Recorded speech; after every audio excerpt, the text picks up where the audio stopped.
Sounds good. All right. Is everybody thirsty? Yeah. Good. This bus doesn't roll unless everybody's thirsty. That's the rule. So let's roll.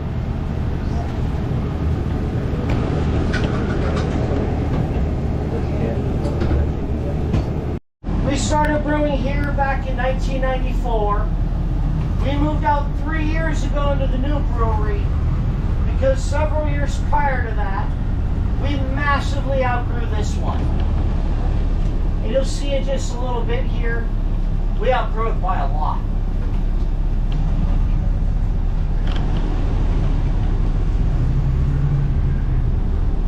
Now as we come out of the parking lot here, over to the right, the other lot, you'll be able to see some remnants of the old brewery.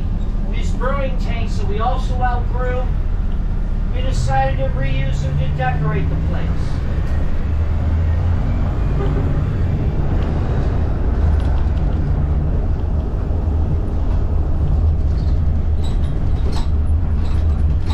Now, right here on the left is our brewery that we're going to tour.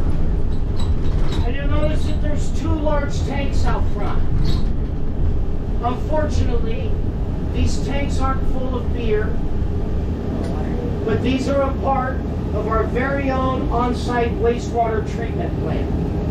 You're going to go that slow. Just going to go.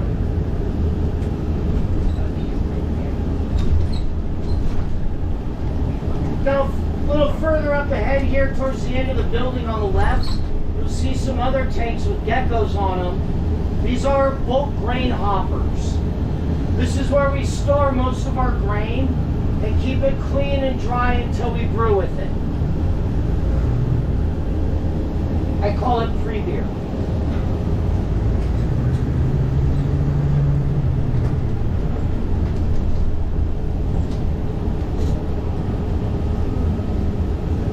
All right, that's the tour, folks. Thanks for coming out. No, I'm just kidding. Don't worry, there's still beer to drink. Oh, that's a good sign. I'd be a terrible person if I asked if you were thirsty and I didn't give you beer. Try to not be a terrible person. Go ahead and follow me. Oh. I think I might just leave mine. Yeah, I'm leaving mine there. Hopefully it'll be safe.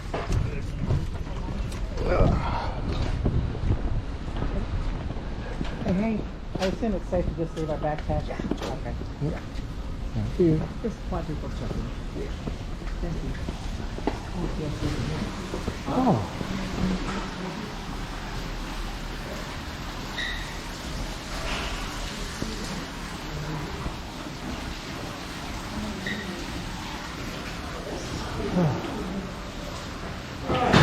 So welcome to the home of liquid law, or as we call it, beer. We're going to start this tour off right. I'm going to pour you up some samples of our big wave golden ale. While I do that, I've got a special message for you on the television from our company's spokesman. Aloha. We'd like to welcome you to the Kona Brewery. Pretty nice, right? But it wasn't always like this, huh, bro? Things have come a long way since 1994, when a man with a big-time beard agreed to start a small-time brewery with his son in Hawaii. When they stood together in Kona for the first time, they felt the mana on their face. How they loved the rich culture and aloha spirit that surrounded them. They figured if you could brew beer anywhere, why not brew it in paradise, yeah? So they gave their cousin 2 days to make a logo. They quick printed that logo on some business cards and polo shirts, went down to the bank. They figured it'd be easier to get a loan if they had, shirts on. Then they cobbled together a small brewing operation that was all kind of janky. All bust up. Gently used. They built the first pub out of materials at hand, including a giant mahogany log that washed ashore after a decade in sea. And the only salary that Cameron, now the president, could afford was free beer. He has since renegotiated. Yeah, now he gets free pizza too. But being in Hawaii allowed them to create beers like no other. Beers inspired by and even brewed with real island flavors, like mango, passion, guava, and Coconut. pretty soon, word got out. And now people around the world can enjoy liquid aloha. But no matter how much Kona Brewery grows, it stays true to its roots, conducting business founded on the principle of Kona, righteousness, building one of the most environmentally sustainable breweries in the world out of respect for the honua, the earth, and making beers packed with island flavor and pure honor. Deliciousness. Honor. Oh yeah. In the islands, we talk about honor, family, but not just relatives, all those who are close, yeah? So when you come to Kona Brewing, you become part of our family. So let's raise a glass to honor. One life, right? Maha.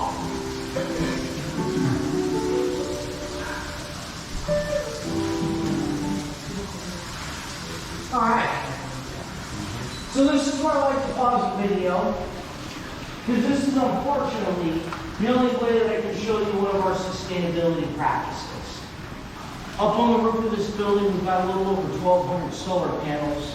They're producing 25% of the electricity that we use here at the brewery. This doesn't sound like a lot. Wait till you see all the stuff we need to power it.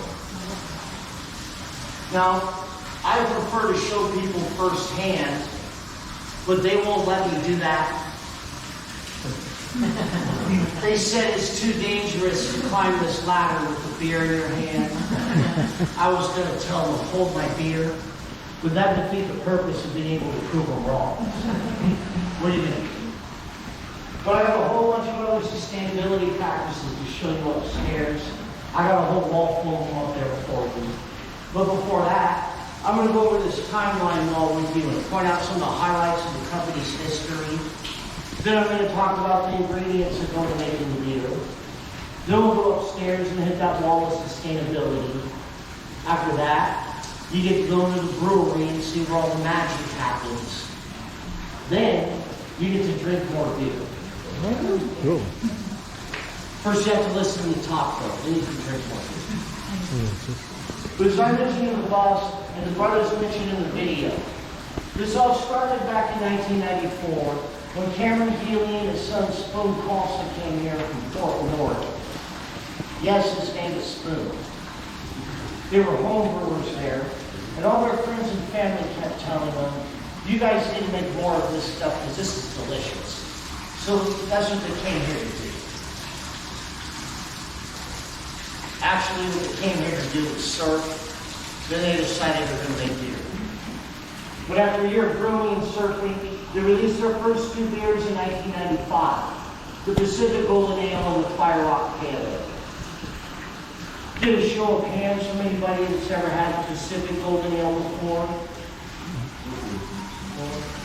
Well, you can all raise your hands now. Because in 1998, we rebranded it as Big Wave Golden Ale, which is what I just poured for you. Gotcha.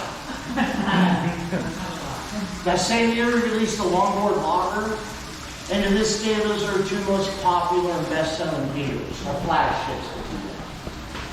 Fast forward to 2005, that's when we opened up the growler shack out in front of the pub and we checked in for the tour.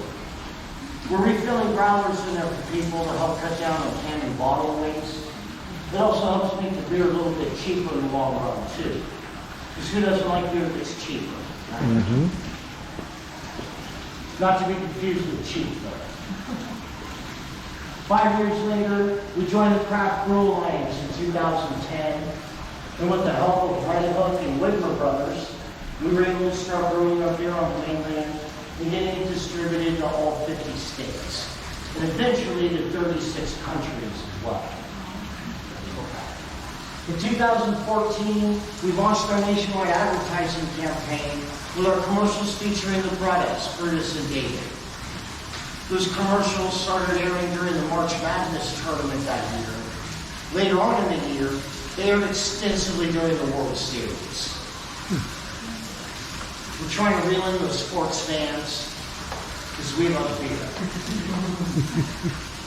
In 2016, we broke ground on this brewery and we had a blessing ceremony. All those who were involved used wooden poles like this one on the wall right here. That's called a foothold. That's what the Hawaiians used to use to loosen up the ground before they were digging it, much like how you use a pickaxe. 5 years later, we finally moved into this brewery and started brewing beer. Prior to that, over in the old brewing facility by the pub, we were producing about 13,000 barrels of beer a year. And as a frame of reference, one of these 15.5-gallon kegs is a half a barrel. Last year, our second full year in this brewery, we brewed just under 50,000 barrels of beer. This year, we're on pace to brew around 60,000 barrels. And we have the capability with this brewery to be able to brew 100,000 barrels of beer a year. But right now, we don't have the demand nor the manpower to be able to do that. So if you want to move to the island and learn how to make beer and drink it, we're hiring. Online. Or you can do what I did and just move here and drink it.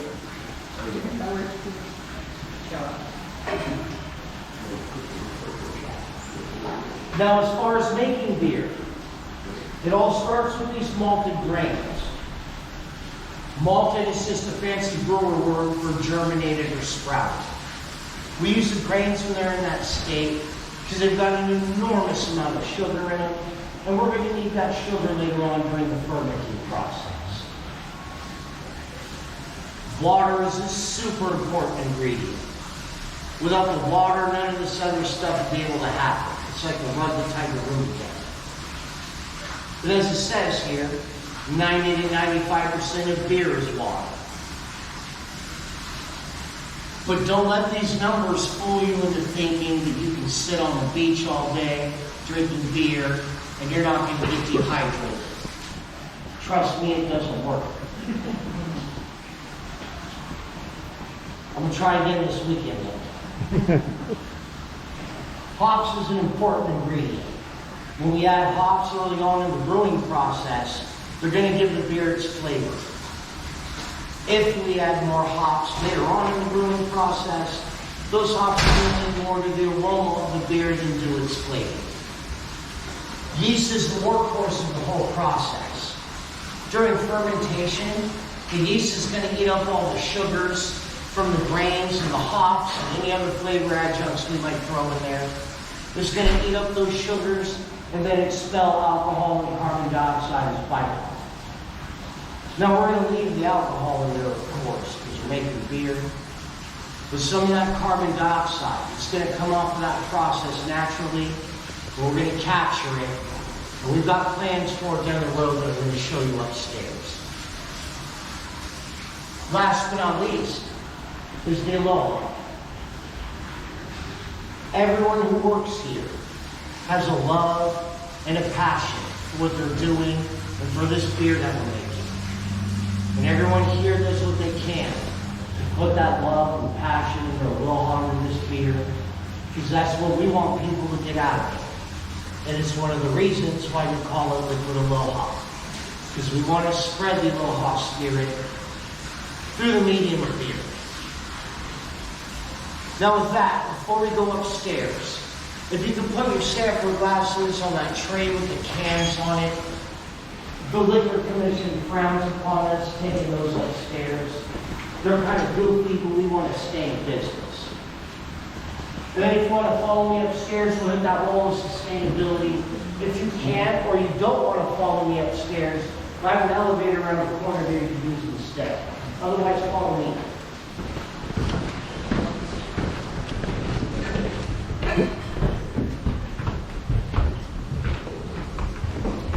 Now on the way up here on the landing, notice this photo on the wall.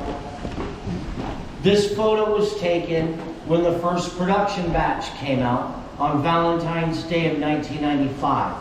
Exactly 1 year to the day that they started brewing. If this photo is too small for you though, we put it on the entire wall too.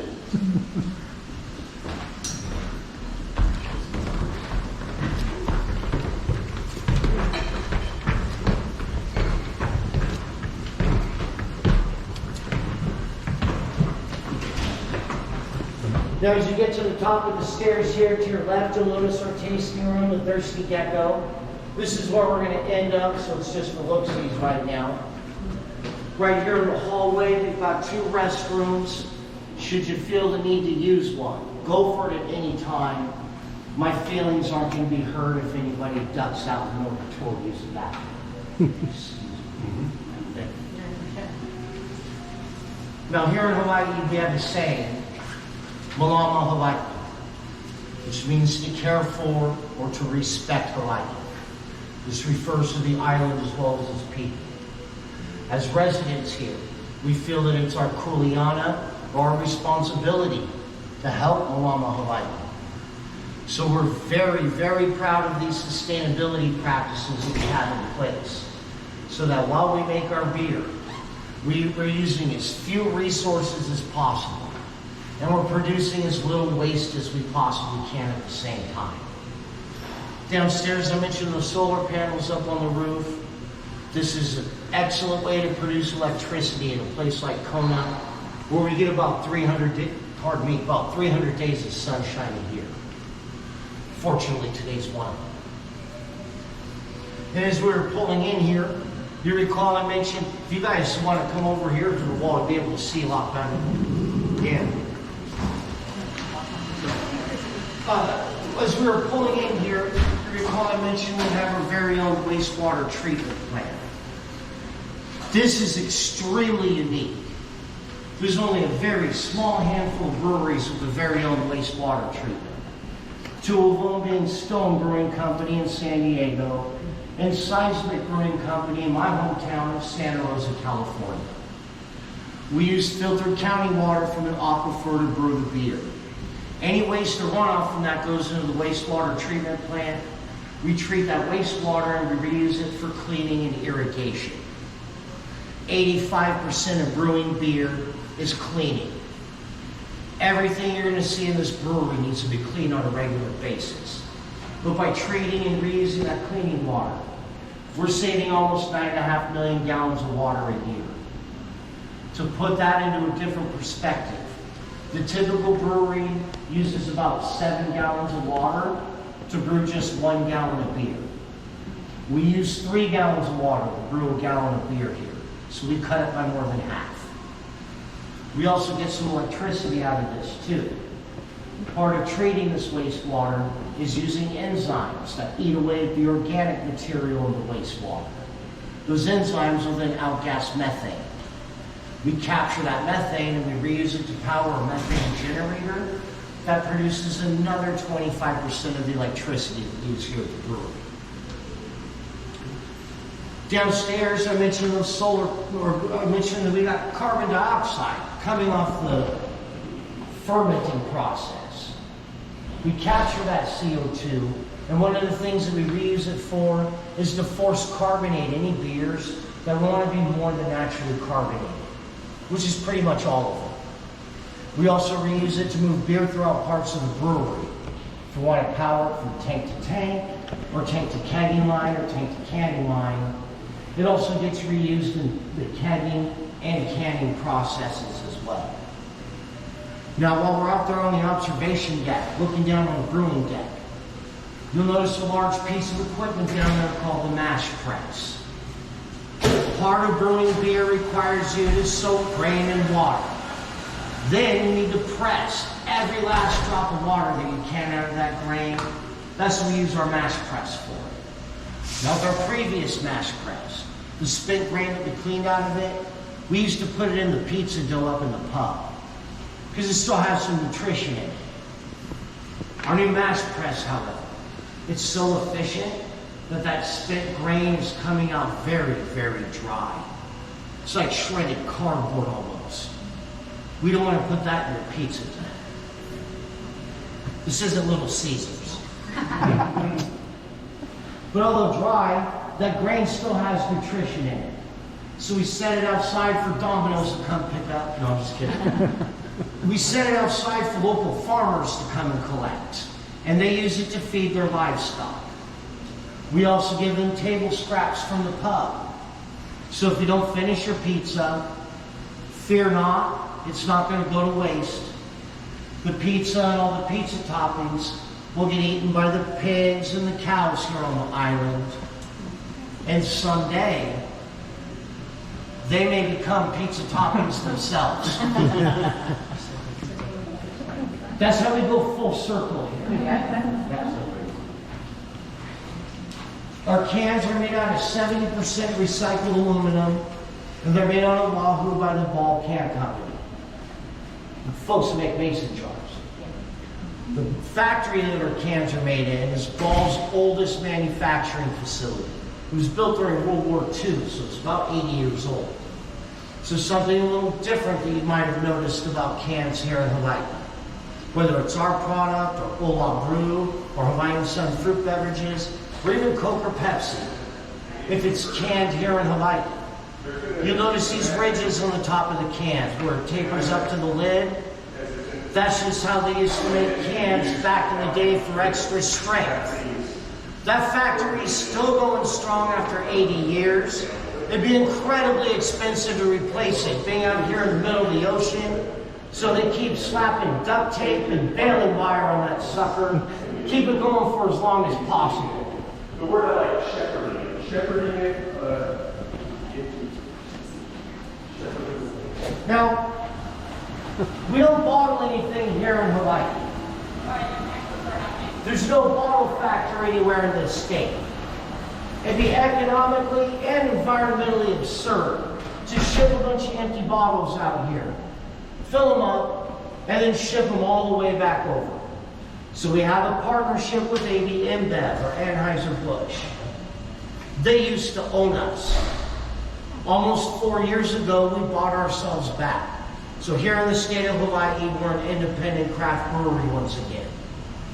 But over on the mainland, in Portland, Oregon, Fort Collins, Colorado, Portsmouth, New Hampshire, and other locations now as well, AB InBev has production, marketing, and distribution rights to any of the recipes that existed at the time that we bought ourselves back 4 years ago. So in these locations on the mainland, they're brewing, bottling, canning, and kegging for the mainland and part of the international market. While here in Kona, we're brewing, canning, and kegging, no bottling, strictly for the Hawaiian Island market. So everything that's being produced here in this brewery is going to end up staying right here in the state of Hawaii. Yeah, that's where all the seltzers used to come from. Yeah, they stopped making those. Yeah. Now, before we go into the brewery here, we got a board showing what they're working on today and who's working on it. And I tend to forewarn people before we go in here. This is one of the few places in the state of Hawaii where it can be more humid inside than it is outside. Usually people from Florida, Houston, or Japan don't have any problem with it.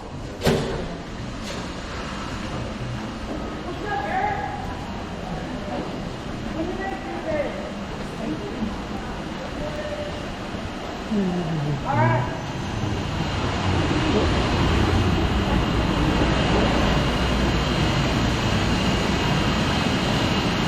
All right. So welcome to our brewery. We have two sides to our brewery. The right side here I like to call the cold side. This is where all the packaging happens. The left side here I like to call the hot side. This is where all the brewing happens. So this is the side that I'm going to start on, because trying to explain this all backwards would just be ridiculous. You guys want to get up closer and get a good look. Now this all begins outside with those bulk grain hoppers that I pointed out on the way in here. They're going to feed grain into a room on the other side of this wall in front of us. In that room we're going to mill the grain. We're going to grind it up for an hour. Then we're going to dump that milled grain into the third tank to the left, down there on the brew deck. That tank is our mash tun. We're going to soak that milled grain in 150-degree water for an hour to get all the sugar soaked back in.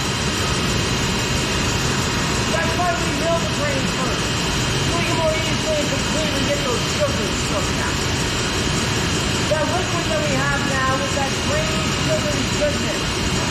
Call that work. W-O-R-T. It's no English word that means root. Because that's going to be the root of our being. So now we want to get the grain out of our work. So we're going to run the work in this orange accordion looking like these capsule down there with air cleaning up. That's our mask test I told you about. We're going to run the work through there, and the mask test is going to capture all that grain and then press every last drop of wort out of it that it possibly can. All that work that passes through and gets pressed out will go into the second tank from the west down there. That tank is our boil kettle. We're going to boil that work for 45 minutes. And this is where we're going to add the hops. We also might throw some other flavor adjuncts in there too.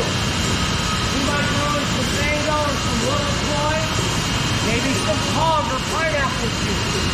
Depends on what beer they're brewing and what its recipe calls for. Once we got that wort boiled down properly, then we're going to transfer it over to the first tank on the left. That's our whirlpool tank. We're going to take that wort for a little ride and spin it around to create a whirlpool effect in there.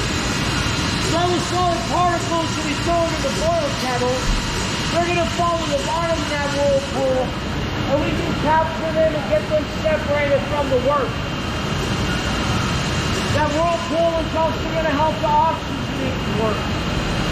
Next, you want to add the yeast to start the fermenting process.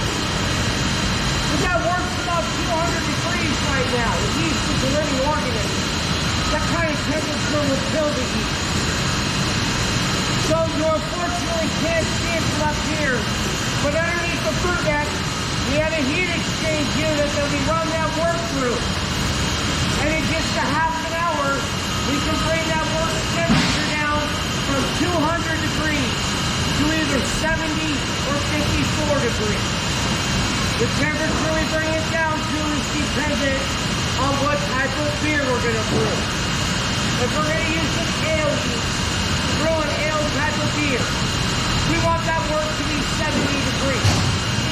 If we're going to use a lager yeast to brew a lager type of beer, we want that wort to be 54 degrees. Whichever type of yeast we use, once we add it to the wort, we're going to transfer all that wort over here into a ferment.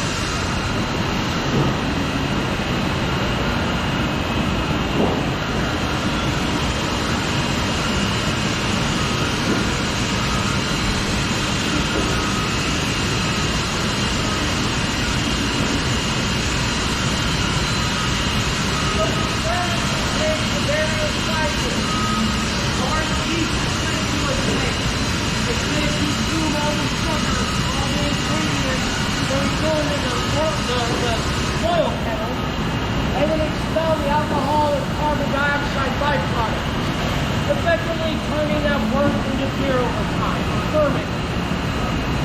Now, ale yeast is known as the top ferment. It likes to do its thing up at the top of the fermenting tank. The ales are going to take about a week or two to ferment. Lager yeast, however, is known as the bottom ferment. It likes to do its thing at the bottom of the tank, and it's at a cooler temperature. So the lagers need a little more time. They're going to take about 2 to 3 weeks to ferment. Sometimes it might take as long as 4 to 6 weeks, depending on the species of yeast. Once that yeast has done its thing and turned that wort into beer, then we're going to filter the yeast out. Thanks for your service. Now take a hike. Now in the case of our wheat beers, though, we're going to leave at least some of that yeast in there. Let it lend to the feel and the flavor of the beer we're drinking. But whether we filter the yeast out or not, once that beer's done fermenting, we're going to transfer it into these bright tanks right here. These bright tanks will be the beer's final stage of conditioning. This is where over the course of up to 3 to 4 days, the beer is going to settle down from the fermenting process and gain its clarity, hence the term bright tank, while we bring it down to packaging temperature, which is 38 degrees. when we force carbonate our beer. We do it right here in the bright tanks, right before the beer gets packaged. Once that beer's done conditioning and it's ready to package, we're going to send it to the corner of the room over there to the kegging line to get all kegged up. Or we're going to bring it right here to the canning line. When we bring it here to the canning line, we're going to be able to let the pallets and empty cans stacked about the place. One of which is in such the wrong place for me to be able to effectively show you the entire front of the canning line. Thanks a lot, guys. You're able to see on the left side of this pallet, though, there's a tall metal box. It's called a depalletizer. Layer by layer, as it just did right now. It slides the top layer of cans off the top of the pallet and depalletizes them under that wide conveyor belt to the right. A smaller conveyor belt picks those cans up, and then they start heading on down this way, coming down the canning line.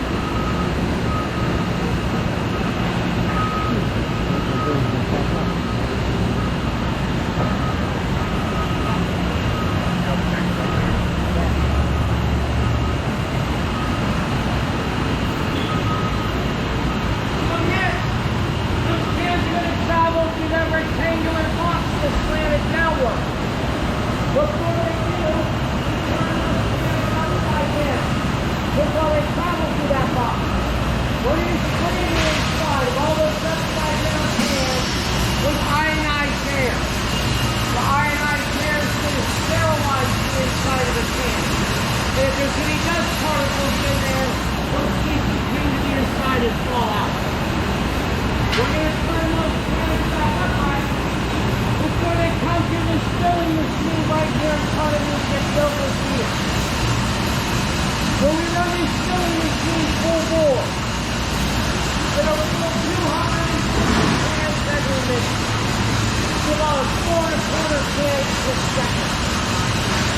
Those fill cans will then go through this next machine to the right. This machine is like sealer. That machine is going to put a lid on each can and seal them up. Those sealed cans, when they go through that next roller machine with the orange light on it, that machine is going to x-ray every can to make sure that there's plenty of beer in each one. Also to make sure that there isn't too much beer. If either are found to be the case, those cans will get rejected out. We collect those rejected cans, and if we were to leak, we load it into the screen machine against the wall to the right. I call this machine the soul cup. Now, if those cans are found to be worthy because they have the proper amount of beer in them, we're going to continue to that next machine down on the end, real close to the door. That machine is going to use high pressure air and air knobs to blow all the moisture off those cans and get them nice and dry. I can use the rubber out the machine myself like this. Those dry cans go around that final bit and down the home stretch before it goes to the packaging machine back there. We can configure that machine to configure the 6, 12, or 18 pack box. That's what we want those cans to fill those boxes up with a bunch of wet cans. You're just going to have a big soggy mess. Like I am right now. We're going to package those cans, palletize the packages, and put those pallets of cans in our giant refrigerator where they can chill out for a couple days so they get fit for distribution. So that's how the magic happens in here. Does anybody have any questions? Yeah. I was going to figure this will hold at the top, right? Yeah. How are y'all pouring it in there? What's the secret to making it not just be all over the can? There's a rod that goes down and it fills the can from the bottom up. So that you don't get the pour, it just fills it right to the top. First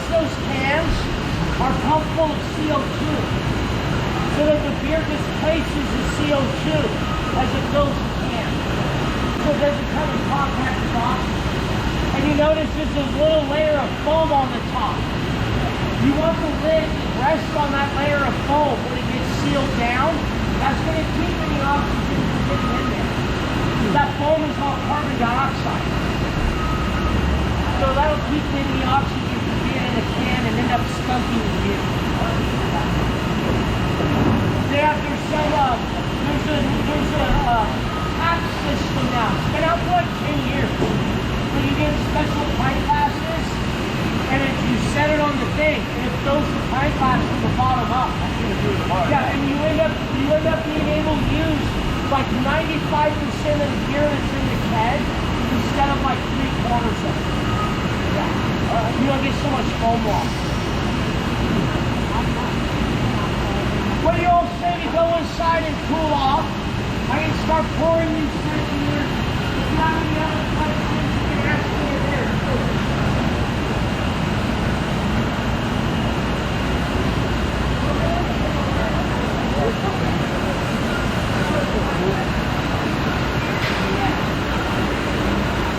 Question?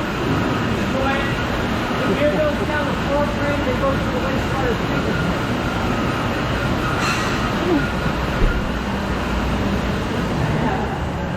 Cool again. Don't go down that way. It's all officers. They'll have you doing paperwork. Oh no. No, you won't. You said to go this way? This way. So on cold packing, how do they duplicate the water? So all the breweries strip the water down using reverse osmosis and then add a similar mineral content back to it. But our water here is still superior to most other places. That's the biggest difference. Go and have a seat anywhere you like, sit at a table, build it to a bar, wherever you're most comfortable. Get some beers from here. Now, if you're about to do any wandering around over at the pub, you probably noticed we have a retail shack over there. Bunch of t-shirts, drinkwares. Over here, I got a cabinet, a couple shirt racks. But I've got stuff over here that's exclusive to the Thirsty Gecko. You won't find it over at the retail shack at the pub. You can only get it by taking a tour and ending up in here. That's the case with those t-shirts in that cabinet, the ladies' shirts on that rack, and anything that says Thirsty Gecko on it. You can browse this stuff whenever you want while I'm going over these beers. Pick out whatever you want. I'll get you rung up for it before we get out of here. If you do want to get in on any of that, you'll have to pick out your favorite debit or credit card because they don't trust me with the cash drawer. Small tasting glasses.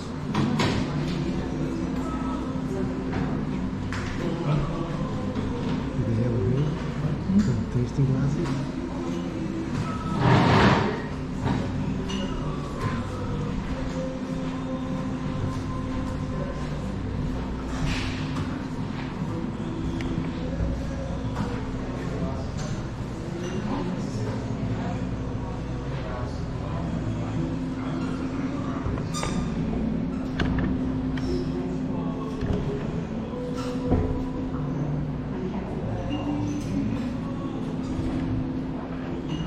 Alright, so here comes beer number one. Beer number one is going to be our Kona Light. Yeah, no, I mean, really, so I pour these pretty generous. They're about 5 instead of 4 ounces. So you're going to end up getting like this pint and a quarter. We drink for you. Oh, okay, that's That's the free part. And the drink downstairs. right. So beer number one is our Kona Light. This is our take on a light beer. Now most of your light beers out there, your Bud Lights, Coors Lights, Miller Lights, those are all lager type beers. Our light beer though is an ale. So it's a little more full flavored and full bodied. It's also flavored with a little hint of mango. So it's got a tad bit of a fruity kick to it. Now, being a light beer, this Kona Light, it's only 99 calories per 12-ounce can. Your typical craft beer, you're looking at anywhere from 130 over 200 calories per 12 ounces. So this beer gets very popular in October when the Ironman Triathlon World Championships comes here to Kona. It gets popular with all those athletes who don't want to look like me. That's why I started drinking Kona Light all. Kind of pork it out.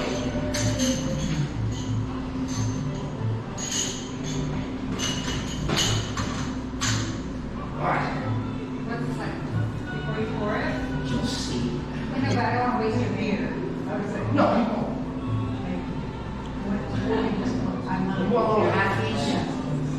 I don't want to waste the beer. You know, they brew a little extra just for this. I'm never offended if people don't finish the beer. Just if you don't try it at all. I might try it. Because we have some beers that people that don't typically like that style of beer, they end up loving ours for whatever reason. Like this beer I'm pouring right now, because I'm pouring up a brown ale. I've had people go, oh no, don't pour me one of those. I don't like dark beer. But I can get them to take a sip. They're like, oh shoot, fill it up. what's the name of this one? So the second beer is called Cocoa Brown. And it's extremely popular here on the island.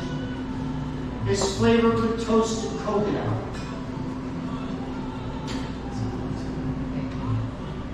If this beer isn't on tap in the growler shack, and people come to fill their growlers up with it, and it's not on tap, they lose their lives.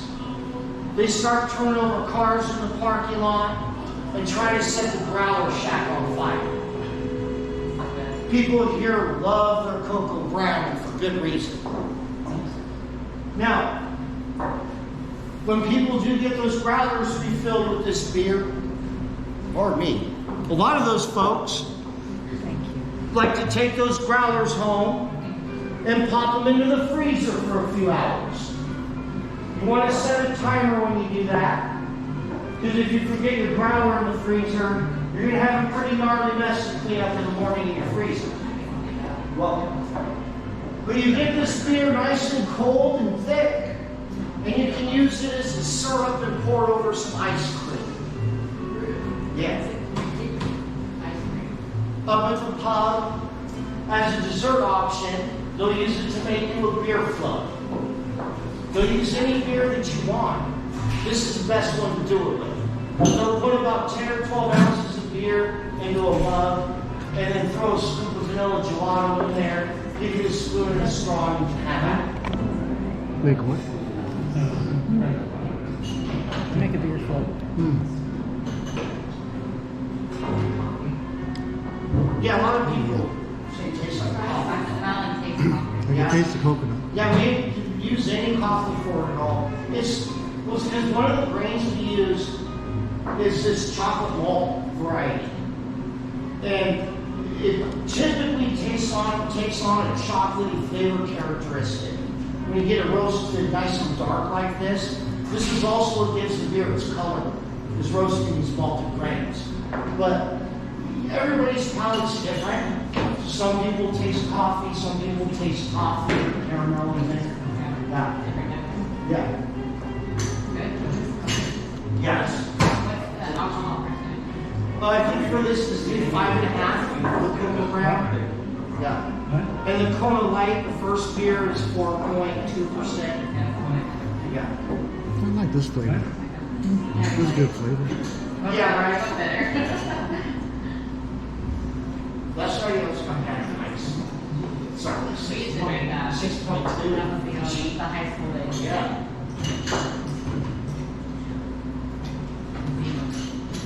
Oh my God. Strawberry hill. Yeah, we used to clean out the we scrub out the kitchen sink and just dump. We shoulder tap for stuff. We We try and get everything the same flavor. Wine coolers, margarita mix, you know, just throw it all in the same. Do that. Yeah. Big party in the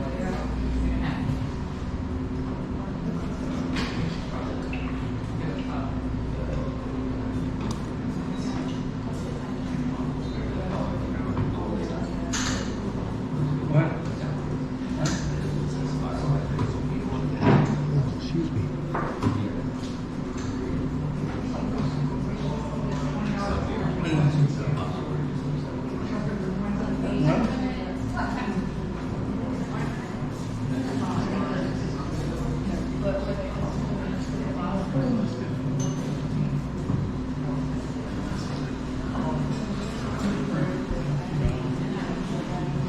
All right, here comes beer number 3. I'm only about half. Beer number 3 is our Fire Rock Pale Ale. This beer is the Big Island's first ever craft beer.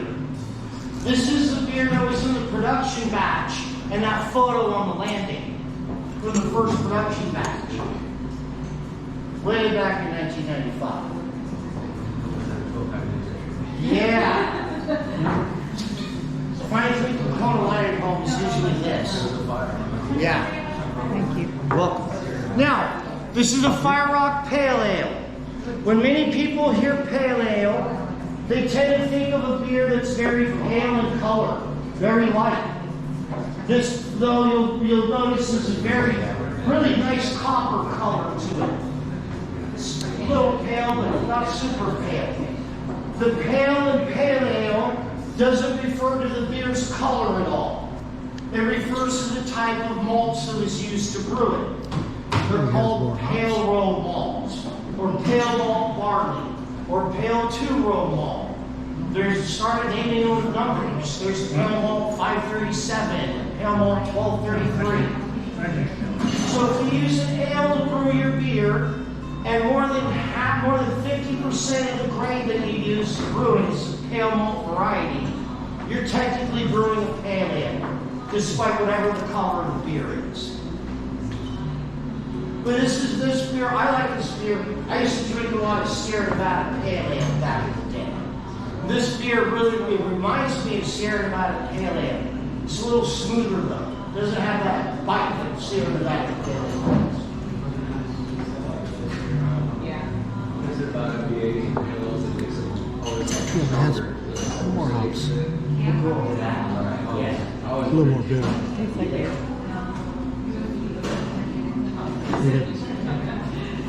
This kind? Different glasses? Pilsner glasses? Yeah, those are special 10th anniversary glasses. Those are not for sale, unfortunately. We used to sell Pilsner glasses, but like literally half the time, people will call us and be like, my glass broke in my luggage on the way home. I said, sorry. I was trying to remember, someone was talking about recently different shaped glasses. Yeah, yeah. Someone said, yeah, the upside down cone one, I couldn't think of. There's all kinds of crazy shapes of glasses for all different styles of beer. I was in Japan back in June into July, and I went to this, like every night I was in Hiroshima, I went to this bar called Sam's, and it was like an American sports theme bar. He had this huge cooler of beer bottles, a lot of Belgian and German style beers. But for every one of those beers, he had the proper shaped glass to serve it in. Yeah, it's really cool. Santa Rosa? I am. We're from the area. Where at? San Jose. Okay. A lot of San Jose folks coming through your vein. Oh, those Southwest specials, yeah. You know a lot of No, brews? we're- You know a lot of, you know a lot of brews up there? Go ahead. My cousin owns one. Which one? Oxnard? Firehouse. Which one? Firehouse. Fire. I don't know. I'll try that. Firehouse. It was the old, Firehouse.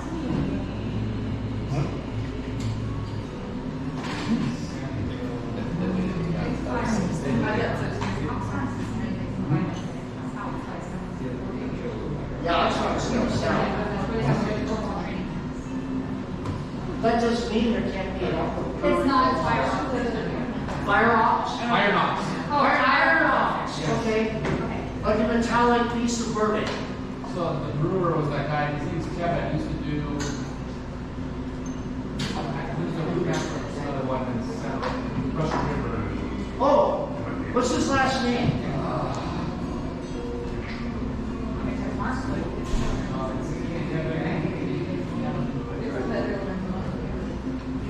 So I know Kevin, he used to brew for, he used to brew for a place in Napa for a period of time. Then he went to Santa Rosa. He's brewed in a few places in Santa Rosa. Kevin Robinson. Yeah. Not really though. What are we drinking now? Sorry, we sidetracked. Yeah, it's all right.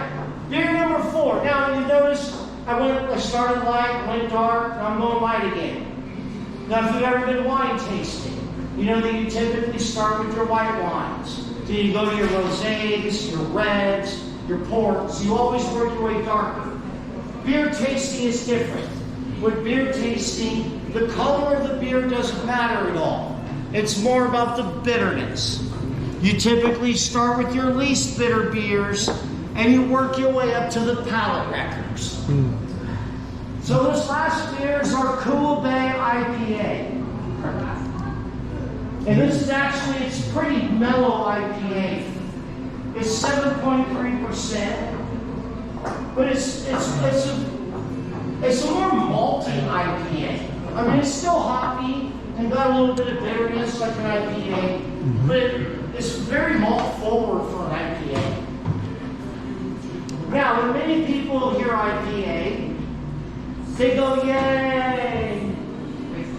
When many other people hear IPA, they go, oh. The reason for a lot of those groans is that IPAs are known to be much more bitter than other types of beer. They're also known to have more alcohol in them than other types of beer. That's where all the yays come from. The reason for those two characteristics is that IPAs are brewed with way more hops than other types of beers are brewed with. The more hops you brew with, then the more hoppy and bitter your beer is going to be. For the most part, that's just a fact of life. Also, the more hops you brew with, then the more available sugars you have for the yeast converting to alcohol during fermentation. That's why on the low end, IPAs are about 6%. They can get up to 10, 11, 12, sometimes 15% alcohol. This Kona Brewery is at 7.3% alcohol. It's right about average for an IPA. But the reason why IPAs are brewed with so many hops goes back to 18th century Britain. That's when the British, those dirty dogs, were at the height of colonizing everybody.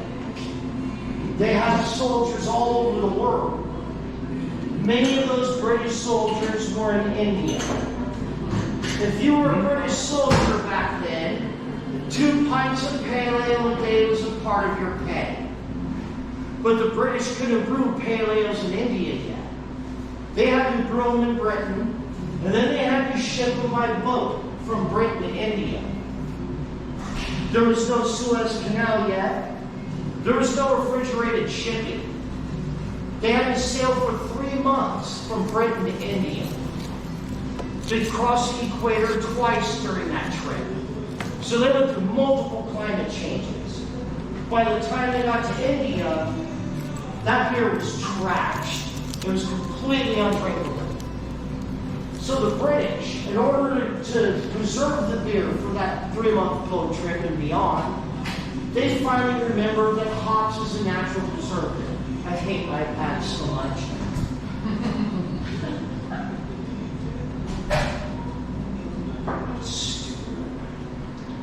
So they finally remembered that hops is a natural preservative. So that next batch of pale ale that they brewed to ship over to India, they brewed it with an ungodly amount of hops. But it preserved the beer for that 3-month boat trip and beyond. So now these British soldiers in India could drink their pale ale. It was more bitter than the pale ales that they were accustomed to. Had more alcohol in it. So they called it their India Pale Ale, or their IPA. So this style of beer, it wasn't first brewed in India.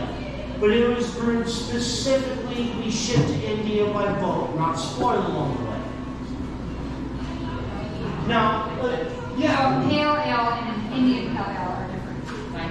they're similar. It's just that IPA it's brewed with more hops, so it's going to be a little more bitter, a little hoppier and bitter. Yeah. Then you got Imperial IPAs, which is like saying double IPA. They double up the amount of hops. Yeah. Then you get up to triple IPAs. Those things turn your face inside. Is that like 9% blue or more? So you order the beer, then you do a little. Yeah, it's usually usually it's the beers that they won't pour more than 12-ounce pour. People get too drunk and too stupid, too fast, start punching each other in the faces and stuff. Yeah. So with that, I'm going to give you all about a 10-minute warning. In 10 minutes, we need to load back up on the bus and head back down to the pub. If you want to use the restroom before we head back, it's a great time to do that. We have much nicer restrooms here than at the pub. They have vents. We're fancy. Also, if it is. Yeah. And if you want to get in on any of this merchandise, it's a good time to do that too. So all of the shirts on the wood wall, they're all from Everything in this cabinet is exclusive to here. Now the blue and the gray ones that actually have Thirsty Gecko logos, those ones unfortunately we only have 2 sizes each. But also the ladies' shirts on this rack here are exclusive back here. So, what's the shrinking? Yeah, they don't shrink too much. Yeah, I only wear XL. Sometimes they get shorter. I do 2XL. I wash all my clothes in cold water and I dry them all medium. And I've never They're had. all 100% cotton. Yeah. So the ladies' shirts over here are not. Yeah. Yeah. But yeah, these are all 100% cotton and they're unisex. And I haven't had much problem with them coming up. The belly shirt. Yeah. So it turns into a crop top. It's Look like tight. a It's food. awkward. By the time you get a shirt that fits the waist, it's like, it's a stick right Yeah. Like the magnet, supposed to come off the display. Yeah. I got some back here. Alright, I'll put this one back. All right. Cool. That's a fire rock. Oh, things can. Probably new reading glasses. This is what happened. Well, since we left all our cash on the ship, I'm gonna do your, That's fine, I appreciate it. thank you so much. Yeah, my pleasure. I'm always curious in my tours. I'm always curious where everybody's from. Where are you guys from? Philadelphia. Philly, all right. Where are you guys from? Jack's Beach, Florida. Jacks Beach, Florida. Awesome, love Boston. Is downtown still off the chain? With all the live music and all that? Yeah. Good. Columbia, Missouri. Where at? Columbia, Missouri. Columbia. Is that near Lake of the Ozarks? Yeah, we're about an hour and a half. Oh, okay. I got some friends who live Denver. All right, big beer town. We were just there. You guys said San Jose, yeah? We're south. Morgan Hill. Yeah, we took the train to the airport and it was, public transportation and the walkability of it was awesome. I grew up in Colorado and, riding and stuff, but never did the city thing. Of course, we did a game together. It was really nice. The shirt you're wearing, 247. is that? My shirt? Your shirt, do they sell that one? So Something o'clock. I can get like that. A beer mug and This is a dry fit one. This is a little more. Yeah. But it's really nice in the hot weather. So we'll maybe get you one of those too. Alright, cool. Thank you. How long have you lived, Thank you. Almost 6.5 years ago. Yeah, May 1st is 6 years. Okay, yeah. That's just to say that. This right here. Yeah, man, there's tons of good people, good weather, good food. Oh, not a bug. These bugs are great. $15. That's great. Boom. $21.99. Traffic there, from. want to back on those?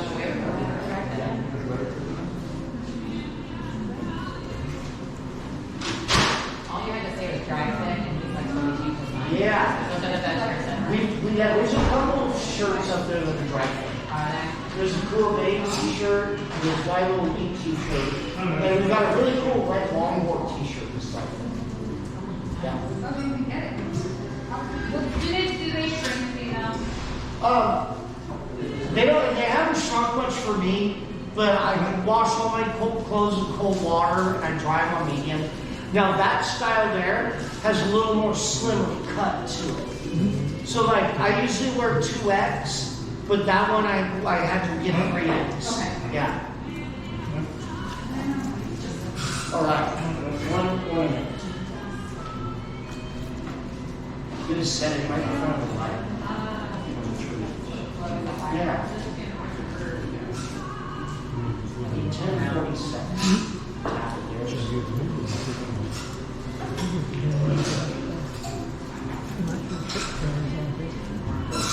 You don't need that.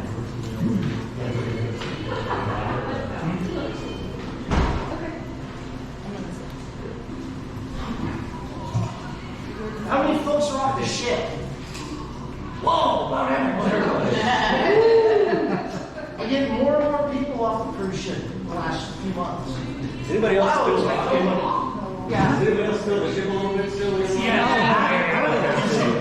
Yeah. Still, don't quite have Yeah, I don't even think anything, but like walking the hallway, I'm like, man, I still feel the boat. Did any of you get referred by the ship's concierge?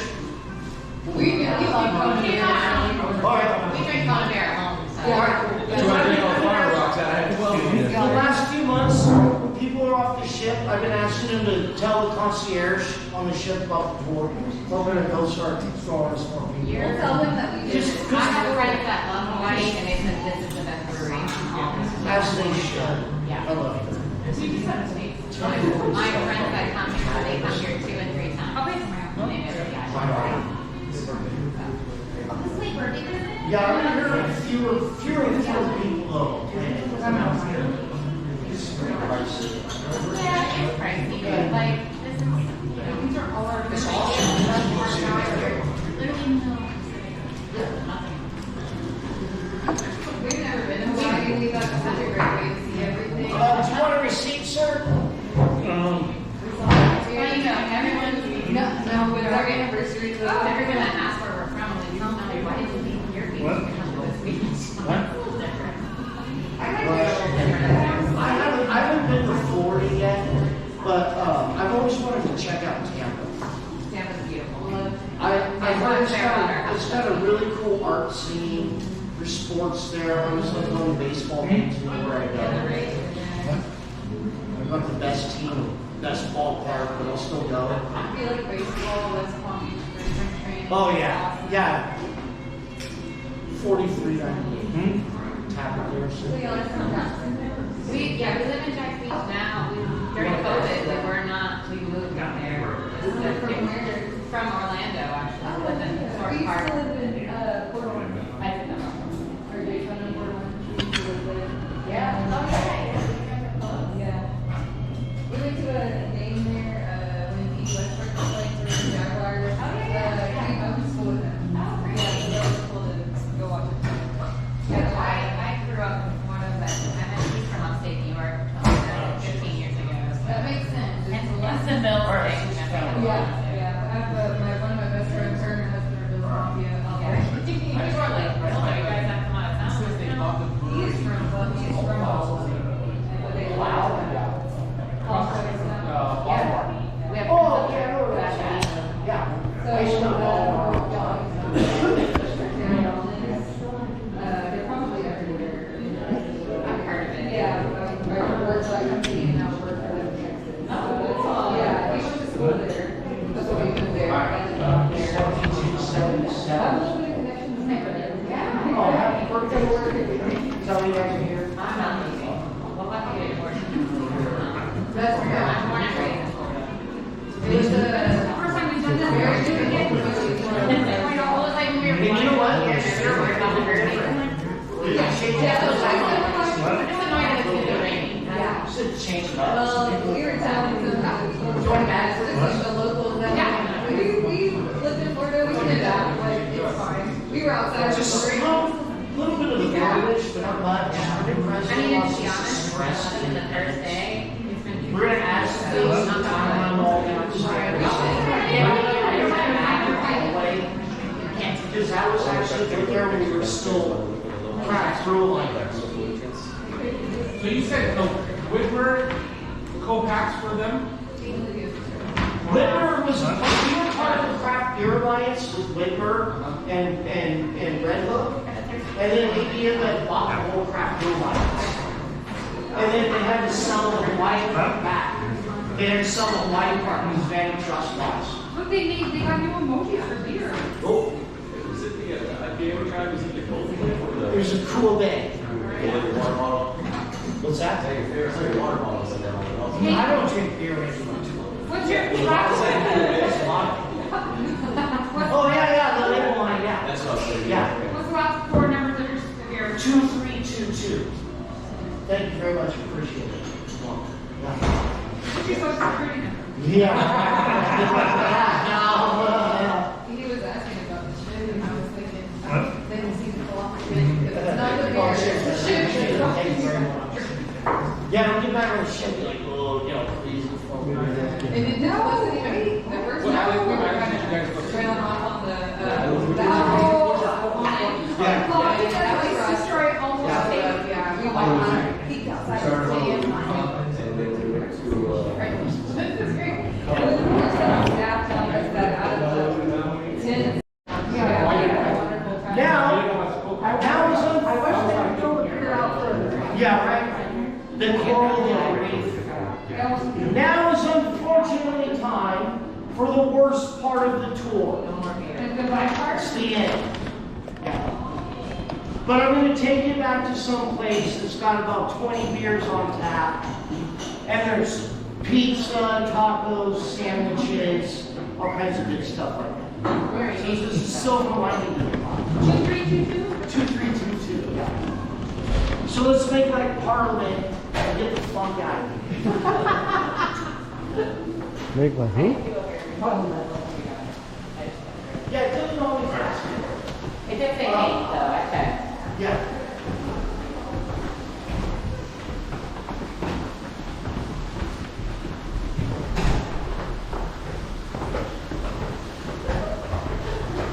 Oh, well, we picked a good time to be here.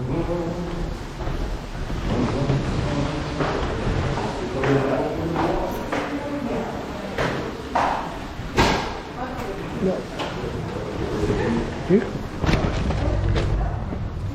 Thank you.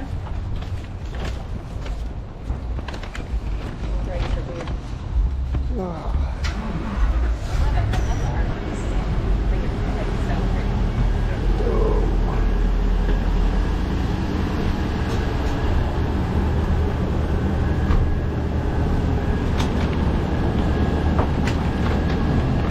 Once we get off, I'll see if we can have great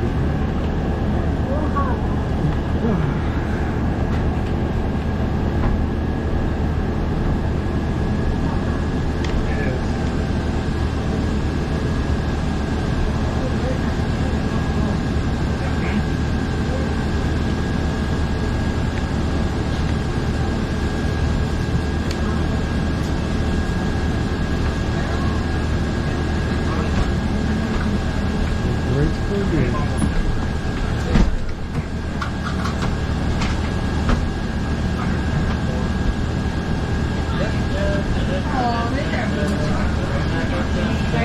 You're on your. All right. When we get here, I'm always like, still your phone, 5 minutes, so much to do for He's like, no, they're all hard.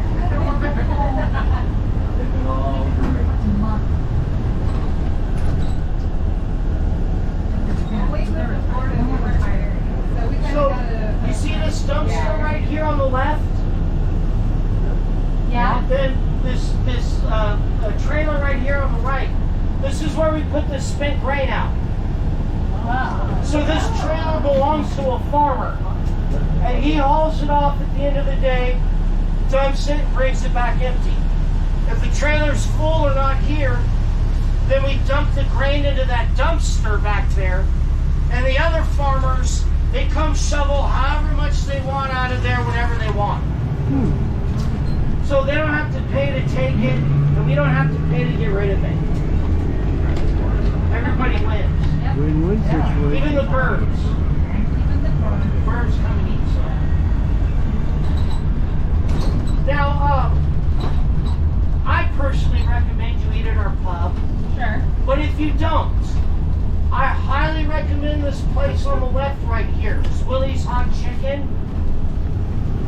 They've got really, really amazing fried chicken, chicken sandwiches, and salads. They also have frozen Mai Tais.